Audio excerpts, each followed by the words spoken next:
welcome back to my channel. I'm the City Witch. So today's video I'm going to be talking to you about the altar tile that you can use in your craft. Now this is probably going to be quite a short video because there isn't a massive amount to say on the Pentacle Disc or your altar tile. But I am going to show you a number of different versions of the ones I have in my collection. Now if you follow me on Instagram, you'll know that I have quite a lot of them and I use them all differently in my craft. And some of the ones you're going to see today are the ones that I'm not using for a client spell, and then some of the ones that you're probably looking forward to seeing I can't show you right now because they're actually being used in a spell working. But I'm going to show you some of the different ones I have and talk to you about the different styles, why I use them, what I use them for, and what they're good for, and hopefully give you some ideas to consider for your own craft. Now let's talk a little bit about the tradition and the history of the Pentacle Disc. So the Pentacle Disc traditionally is a magical item. It's actually one of the major items recommended to young witches to buy or get or even to make. And there's a number of different ways that you can have them made or design them yourself. The most traditional version is probably wood. It was the easiest one to have made. You could select certain trees, so it can be made out of certain wood to incorporate certain magical woods into your pentacle disc. You can have them coloured or not. You can have them made out of slate. That was another traditional one to have made. You can have it made out of clay as well. That was very traditional. Sometimes some places will sell you ones that are mixed, so you can buy them with crystals embedded into them. You can buy them with slate and wood as a mix, or clay and wood as a mix, sometimes glass as well. So there's all sorts of different styles of altar discs. There are even ones made out of crystal these days, which would be really posh, but I think I'd be terrified to use a crystal one, to be honest, guys. But the Pentacle Disc represents certain energies on your altar that helps you bring together your craft. So wherever you choose to place your disc is usually where your altar would be. So my altar is quite a large space, so I can actually usually have multiple plates on it and multiple spells on the go and separate the energies based on what I'm working. So if I'm working on love, probably all the spells on that would be love based or items charging for love, so all the right energies are there. I wouldn't do a spell over here for protection and then one here for love and then one there for boundaries, because they're all for complete different energies. They could mix, they could interfere with each other and ruin the magic. So my table, with it being quite long, I can have, I think, three of my smaller discs together or two of my larger, and then my biggest plate, which I will show you, just takes up pretty much the whole space, so I can't actually have anything else on there when that's on there. And wherever, say, you place your disc would make that your magical altar, your seat of power. So your disc represents the 5 elements: earth, air, fire, water, and of course the spirit element. And depending on whatever path you're following as a witch will depend on what the spirit element represents to you. To me, it represents the divine, the forces of the universe, and the energies that I'm able to manipulate around me that aren't covered by the 4 main elements. Your disc brings in those energies, it protects your working, and it also keeps your actual altar safe from catching fire, so it's got a double layer of protection to it.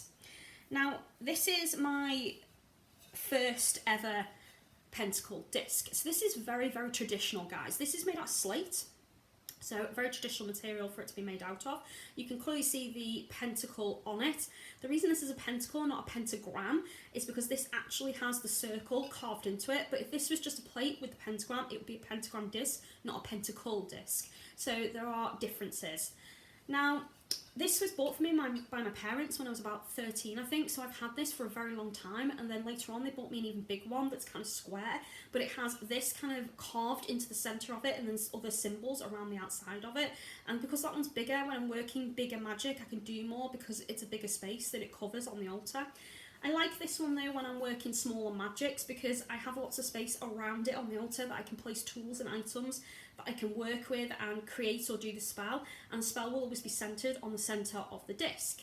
Now my favourite type of disc is to use slate. The reason I prefer slate over wood is because it's a bit more versatile.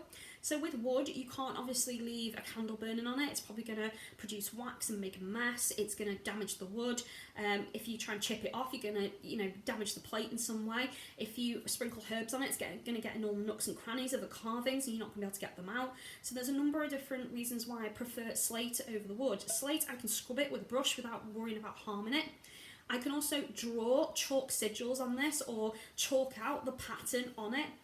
And as this is not wood, it is fireproof because it is slate, so I can also quite comfortably leave a candle burning on this without fear that this is going to get damaged or catch fire or anything. So there's a number of different reasons why I like this and why it became my favourite dish.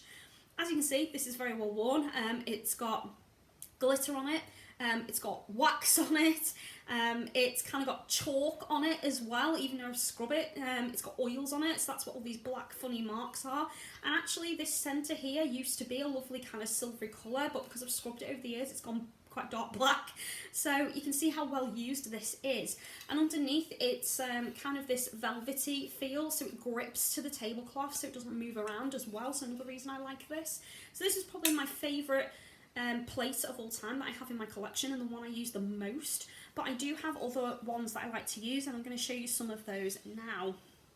So one of the smaller ones I'm going to show you, I'm going to talk to you about having a mirrored plate. Now my favourite mirrored plate is actually a really big round one, but it's currently being used in a self-love spell, which is the main reason I like to use a mirror plate. So I'm going to show you this one. So this is one of the other ones that I have, and I like to use this for really small magic. Usually this is used for personal magic, so this has never been seen on spells on my Instagram because I tend to keep my personal workings private, and all my client workings are photographed and put on my Instagram to advertise my work and my business. So this here is one of the plates that I have. A couple of reasons why I like to work with mirrors. Mirrors are deflective. They're also absorbent of light at the same time, and they're really good for working with portals and other realm energies. So if you want to incorporate those kinds of energies into a magic, mirrors are going to be a really good versatile tool to have on your altar. Now I would definitely say don't go out and just buy a mirror and plonk it on your altar, because that's going to be a bit weird. But I would probably think about buying a plain glass mirror with nothing else to it, or just a sheet of glass that could be quite reflective, and have that in the centre. If you wanted to turn it into a black mirror plate, you could paint the underside with black chalk paint, and that often would make the mirror look like a black mirror. Be careful with black mirrors though, guys. I've done a separate video on a black mirror, but black mirrors are considered portals and used for interdimensional travel and working with spirits and entities, so just be very careful if you choose to do that, but that is an option, and some witches do that. I personally like to use mirrors in magic for beauty, glamour, self-love and love magic, because mirrors are ways that we look upon ourselves and judge ourselves. It's a way that we draw sexual attraction to ourselves. So, you know, those of us out there that are a little bit on the vain side will often look in the mirror and go, oh, you sexy beast, or yeah, that outfit is rocking, and go out in it and have a good time. And if you look in the mirror and know that you feel good in something, then you're going to feel good in it outside. So mirrors have obviously a lot of different purposes, but in magic they're very good for deflection, so good in protection magic, but really good for beauty purposes, glamour, and as I say, self-love magic as well. So that's the reason I use my mirrors. Another good purpose of a mirror to consider that I can't use on the slate one is underneath the mirror. You can actually draw sigils of power underneath it. Now I do have some on this one, so I'm not going to show you because they're quite personal, but on the mirror as an idea, you could draw one for protection. So I would specifically choose one to block off the energies of this mirror from all the other mirrors in your home, so it can't be used as a portal. So that would make it just used for your magic. I would also draw a sigil on the back for whatever energies you want to use the mirror for. So again, I might have multiple things for multiple reasons. So my big mirror is used a lot in love work, so a lot of the sigils that are drawn underneath it are for love, they're for protection and love, they're for attraction, sexual desire, that kind of a thing. And if I want to activate a certain sigil on it, I have to charge it with energy. So I trace it with my wand underneath and leave the mirror on my altar to carry on charging with that energy. And I'll have certain things around that mirror that will help charge it as well. So I might rest it on a bed of salt or a bed of rose petals or whatever to charge the sigil up. And then when I place it on the altar as my altar plate and then do the spell on it, all of that energy that's been charged into it, it can't go anywhere except up and into the spell, because obviously I've sealed the mirror off on the back with those sigils. So then because it's charging the item, it's doubly charging it, because I've already added power into those items, already charged the candle and all the other tools I'm using, and then I'm recharging them again using the sigils underneath. So once all that power seeps out and into the item, those sigils underneath become dead and I have to recharge them for the next purpose. So that's just one of the many ways I like to use a mirror in my craft, just to give you a few ideas, guys. So another altar plate that I'm going to show you, and this isn't one that I use at all in my craft for clients. This is personal to me, and it's probably my favourite plate that I own. I'm really proud of this. I had it commissioned and it is absolutely beautiful, guys. And this is my Hecate wheel. So it looks like this. So Hecate is one of my primary deities that I choose to work with. She's quite a dark goddess, and this is one of the pieces I had commissioned to work with her. Now this is made out of wood, so I have to be very careful with it. I don't burn any candles on it, but I do around it, and I don't allow this to have any herbs or salt sprinkled on it because I don't want it to get in these pieces here and get stuck and damage this. So what I use this for is I use it for sigil magic when I want to dissolve a sigil in water, because obviously water can dry off this. I rest charms on it as well. I wrote petitions to Hecate on this, and I also have ingredients or candles that I rest on this. I don't actually do work with them on it, I just rest them on it to charge, and I utilise Hecate's power and energies by asking her to add power into the items that are resting on this. And again, this is all personal use, so this sits on my altar when I'm using personal stuff with her. It's nothing I do with a client in any way. So that's one thing I like to use. I do have another disc by her which I'll show you briefly, which is completely opposite the other one. So it's this one. So this one is made out of wood as well, but it's a lot thinner than the other one. It's not really carved, it's kind of, I don't know what it is actually, it's almost like stick-ons I suppose. It was actually more expensive than the other one, so I was disappointed when I got this one. But I use this one for light work with Hecate, so this is when I'm doing healing work, calling upon her as a triple moon goddess, and this one is definitely more protective personal work. So I have those two for working with her. And then I do have other discs, and say some of them I can't show you because they're currently being used, guys. But one of the other discs I have, which is very popular, is quite a big square one. That one has a pentagram carved in the centre of it. It is again slate, and then it has symbols on the outskirts of it, and that's been seen in my Instagram photos quite a lot. That's quite a big plaque, so if that's on my altar, it takes up a lot of space, so it means I have more space to work with. So depending on what the spell is will obviously depend on which plaque I will choose.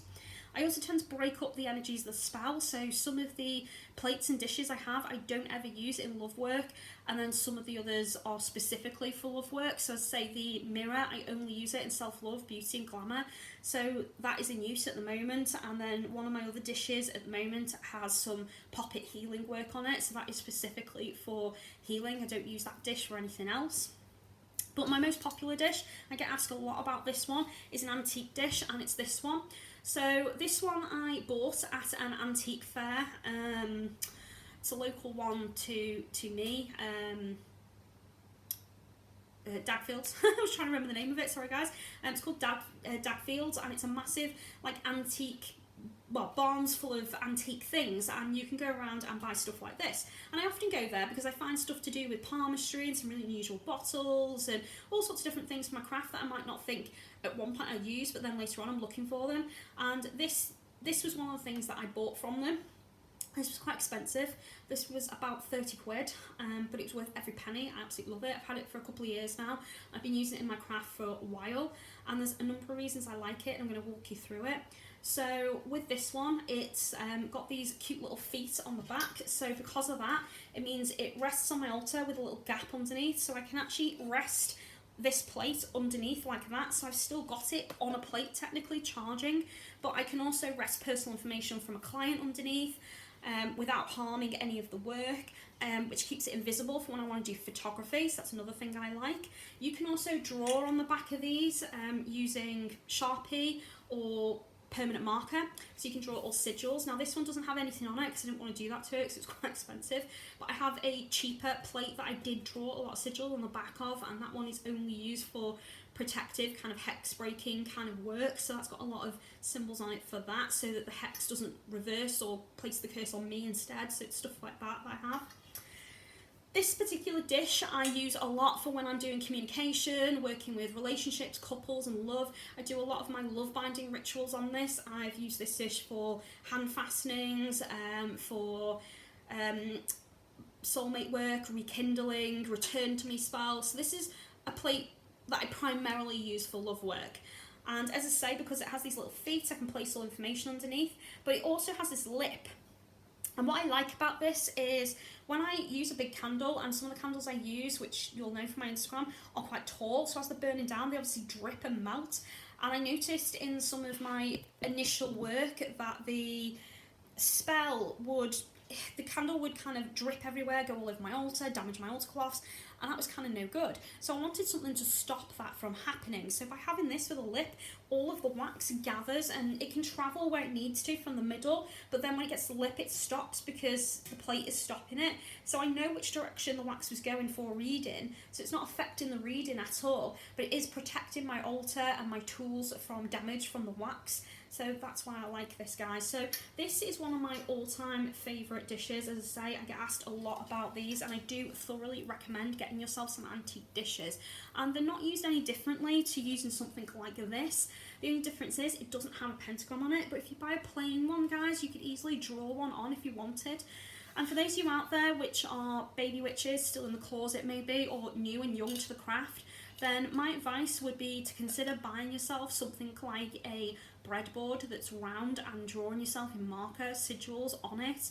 You can use a lot of different Sharpies with different colours as well to do that if you really wanted. If you know somebody that owns I don't know what you call them, the pens that scar into the wood and burn patterns into them. It was all the rage when I was a kid. You can get certain companies that will burn patterns or names into it, so you could ask them to burn certain sigils or certain patterns, or maybe a pentacle like this into it for you and purchase that from them for a slightly extra fee. I know a lot of companies online will do that at the extra cost if you're willing to pay for it.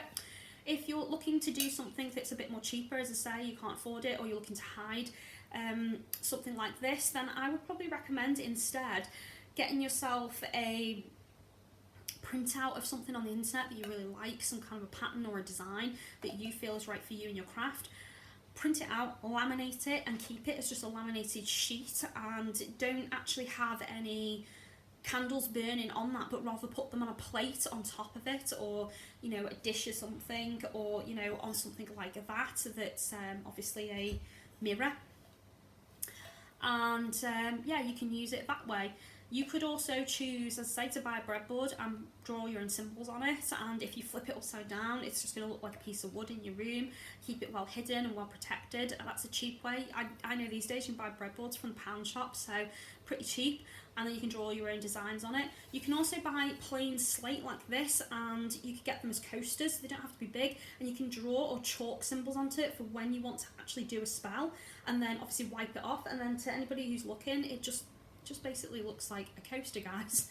So lots of different ideas and ways to use your spells, guys, and your discs, and I hope I've given you a few ideas. I'm sorry the video isn't actually that big, but it's because there's not a lot to say about the Pentacle Disc, if I'm honest, guys. It's a really useful tool that I recommend having, but it's not one that's very versatile. It does kind of one thing, and the one thing is it protects your altar and your spells while you're working on it, and it kind of charges your spells with extra power while you're doing your spell, but that's kind of all it does, and it's a representation of the elements, I suppose, as well, but it doesn't summon them, it just kind of is a representation of them, so they're incorporated in this symbol, but in order for the symbol to be active, you need to call them to this symbol and charge it. So that's all I've got for you today on this, and I hope you enjoyed the video. As always, if you did, give me that thumbs up, click the bell, because YouTube is terrible at telling you when my videos come out, and if you'd like to ask me to do a video on any particular magical tool that you've come across that you're interested in maybe owning, then drop me a message, and if you have any comments or thoughts, then again, just drop me a message. Thank you very much for watching. All the social media links are in the description, so if you're interested in following me on Facebook, Twitter, Instagram, Pinterest, or supporting me on Patreon, then all that information will be in the description, guys. And thank you very much in advance if you do choose to support me. I do appreciate it. So many blessings, guys. Take care of yourselves. As always, be good to each other, and I'll see you soon. Bye for now.